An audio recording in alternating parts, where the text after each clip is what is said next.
This is Optimal Living Daily, episode 2568. Are you on an emotional roller coaster every day?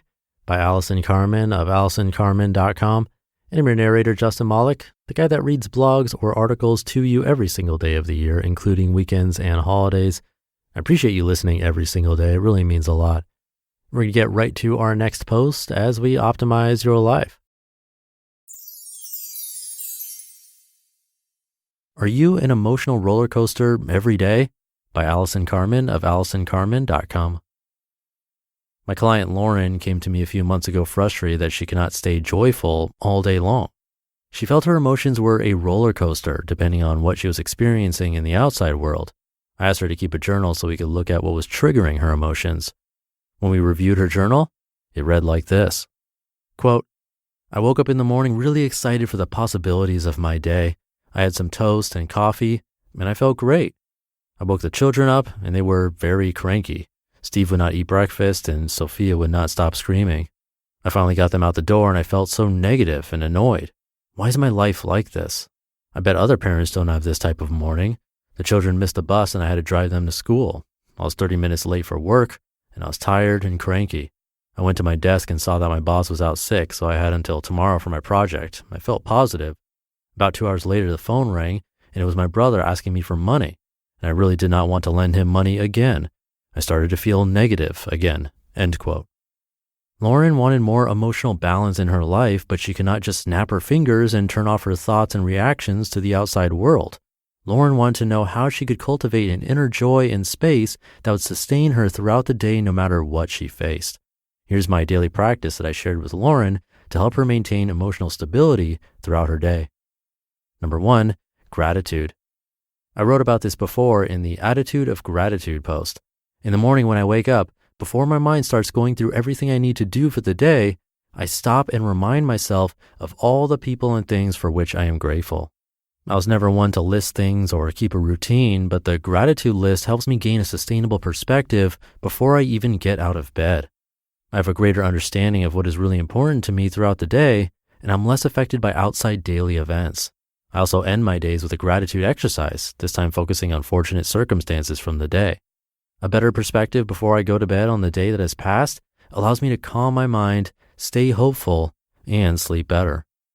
Number 2, I remember the mantra of maybe throughout the day.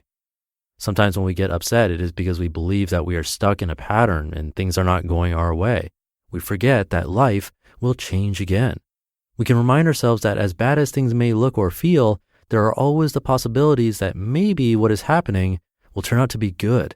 Maybe it will get better, or maybe we can make peace and live with what we are experiencing and still be okay. With maybe, we can return to the present peacefully and have hope for the future. Number 3, sometimes we don't even realize that we have become negative and down until hours or days later.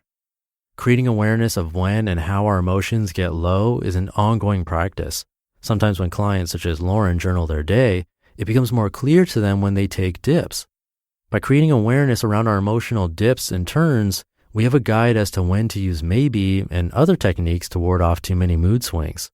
Some people set alarms at specific times during the day when they can look at the clock and take note of what is going on around them and within themselves. It reminds them to be present and grateful. And the result is awareness of what is important. And number 4, I make a point of filling my day with little things that remind me of joy. Sometimes it is as simple as a cup of tea, and other times it is making time for a call with a friend or relative. I like to spread these little joys throughout the day to remind me of the feeling of joy and steer me toward emotional balance. Having this daily practice does not mean you will never feel sad, negative, or anxious. It merely stops us from dwelling too far into negative emotions for the little and sometimes bigger mishaps that occur during the day. It helps us keep a bigger perspective on what is really important, as well as all that is still possible in our lives.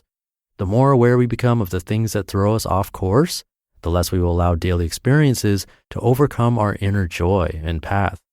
Lauren finds the practice is really helping her not feel so desperate and negative every time something unexpected or undesirable happens in her life. She appreciates what she has and realizes that maybe is always by her side. So maybe give it a try. Who knows what can happen? You just listened to the post titled, "Are You on an Emotional Roller Coaster Every Day?" by Allison Carmen of AllisonCarmen.com. Thank you to Allison, friend of the show. She has a podcast called 10 Minutes to Less Suffering that you can check out. This one reminded me of reminders, actually. So for example, one of her suggestions was journaling, because we often don't realize when things turned more negative.